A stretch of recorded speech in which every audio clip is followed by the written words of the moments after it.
as non-sexy as it sounds, but the truest way to protect your shoulder and be injury free is not by doing some special exercise, but by not ego lifting, not doing too much too soon, and having good sleep and nutrition. Based on multiple research papers, we know that अगर आप consistently ऐसे weights, ऐसे ranges of motion में train कर रहे हो जो आपके लिए ओवरली चैलेंजिंग है, देन कोई भी टाइप की बुलेट प्रूफिंग रूटीन आपको वो इंजरी से नहीं बचा पाएंगी। इनफैक्ट बुलेट प्रूफिंग वाले एक्सरसाइजेस को भी अगर आप टू मच टू सून करोगे तो उससे भी you will get injured.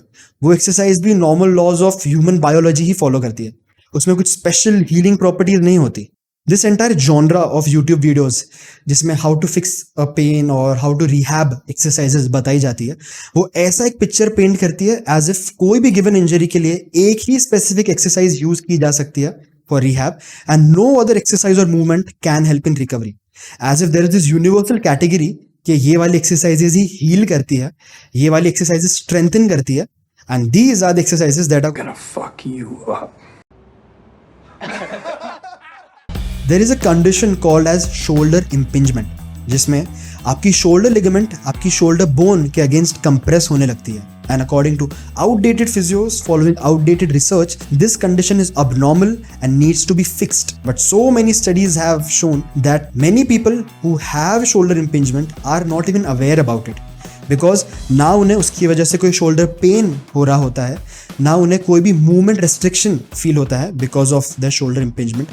Because shoulder impingement is very common.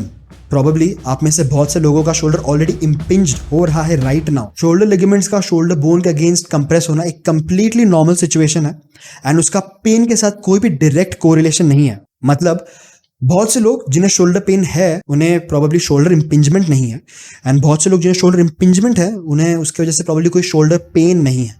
There was a fascinating study जहां फिजिकल शोल्डर इम्पिंजमेंट को फिक्स करने की सर्जरी को कंपेयर किया गया with a sham fake surgery. मतलब एक ऐसी सर्जरी जिसमें पेशेंट को लिटरली फूल किया गया दैट उनकी सर्जरी होने वाली है, but actually absolutely nothing was done to them.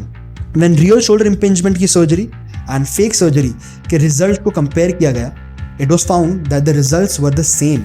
Patients reported just as much relief from the fake surgery as the real surgery. The illusion of surgery was just as effective as the real surgery. Impingement की वजह से उन्हें pen नहीं आ रहा था।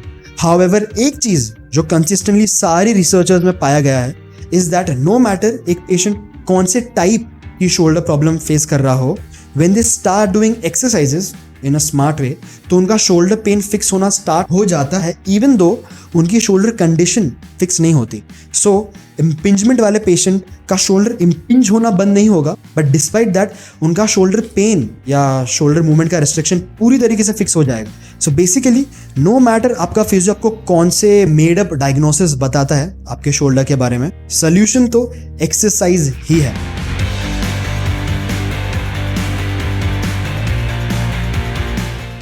Shoulders को rehab करने का मतलब सिर्फ एक्सटर्नल रोटेशन या रोटेटर कफ एक्सरसाइजेस को स्पैम करना नहीं होता, बिकॉज कुछ केसेस में it can help you but in a lot of cases it will not help you. So the fix is very context dependent and cookie cutter solutions are almost impossible to find. So yes, if you learned anything from this video guys, please leave a like, subscribe to this channel, share this with your friend who has an injured shoulder, and most importantly, stay strong.